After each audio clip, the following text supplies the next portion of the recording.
Hello everyone, welcome to our channel Dr. Bhatt Physiotherapy Education. I am Dr. Sunil Bhatt and in today's video I am going to show you how to perform Dix Hallpike maneuver for BPPV which originates due to posterior canals.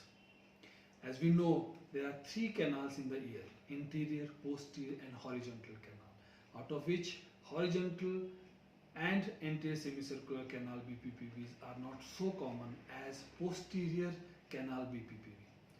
And BPPV is one of the most common inner ear condition which causes vertigo. We have already discussed in our previous videos about what exactly is vertigo, how to clinically identify whether it is dizziness, vertigo or something else. We have in short talked about what BPPV is and how it is caused. So BPPV can be caused due to debris in the inner ear, okay, which keep moving even after the head stops. So we know that in our head in our ear we have three semicircular canals. In the semicircular canals we have endolymph. The movement of endolymph deflects the hair cells which cause activation or deactivation of the hair cells, resulting in letting our brain know which side our head is moving. And this happens because of movement of semicircular canal and the endolymph. So if we have that debris in the endolymph, even after the head stops moving, the debris it causes the endolymph to move further, resulting in causing a sensation of spinning or vertigo even after the head stops. So this is the view of our semicircular canals. In each inner ear we have three semicircular canals in one ear and the three semicircular canals in the other ear. So we have an anterior semicircular canal, we have a posterior semicircular canal and we have horizontal semicircular canal. So this which I have enlarged is your posterior semicircular canal. So with this diagram you can see that we have black dots here. These black dots represent the endolymph.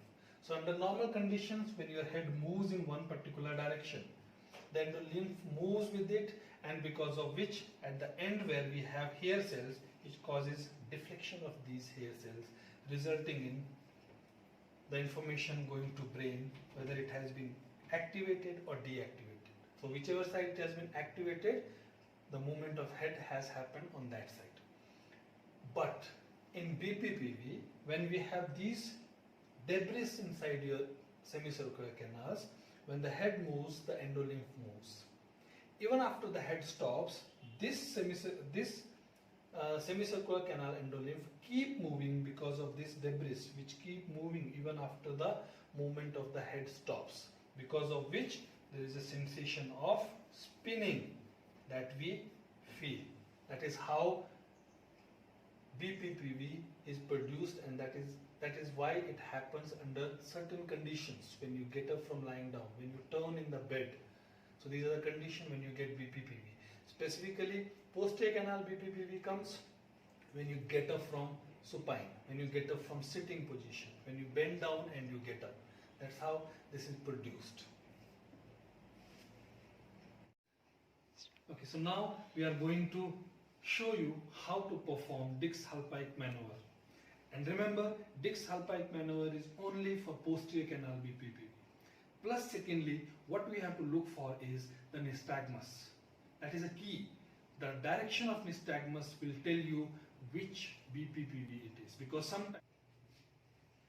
sometimes patients who have anterior canal or horizontal canal BPPV may experience vertigo while performing this test. So it is very important that you look for the type of nystagmus that the patient is showing. So while performing the test, first of all you will have to explain to the patient what you are going to do. Second thing, you have to tell patient that while performing this test, the patient may get a sensation of vertigo or a severe sensation of vertigo which will last for 30 seconds to 1 minute. So need not to worry.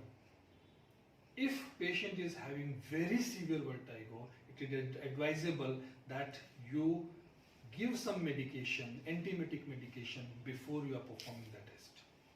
So the explanation to the patient after this will be, patient body should be relaxed, patient should not resist any of your movement, and you have to tell patient that you are going to bring him down in lying down position. So if I am testing for right side BPPV, I'll turn patient's head 45 degree towards right. Then I'll ask patient to hold on my arms with both his hands. From this position, I'll have to bring patient quickly, telling him that his eyes should be open all the time and patient head should be brought 30 degree below horizontal. So turning patient's head 45 degree towards the side that you are testing, quickly bringing the patient down to a position where head is in 30 degree of extension, and you keep on monitoring the nystagmus. If vertigo comes, tell patient that it will go away within 30 seconds to 45 seconds and bring the patient back to supine position. Now, I'm going to show you how to perform it for the other side. That is now, in his case, on the left side. The procedure will be same. The only difference will be now you have to turn the patient's head towards left, because we are going to check the left side. From this position, again, you instruct the patient to hold your arms and you have to quickly bring the patient into supine lying position, taking his head down 30 degree below horizontal. So from this position, quickly bring down and keep looking for the nystagmus. And after 30 seconds, bring the patient back to sitting position.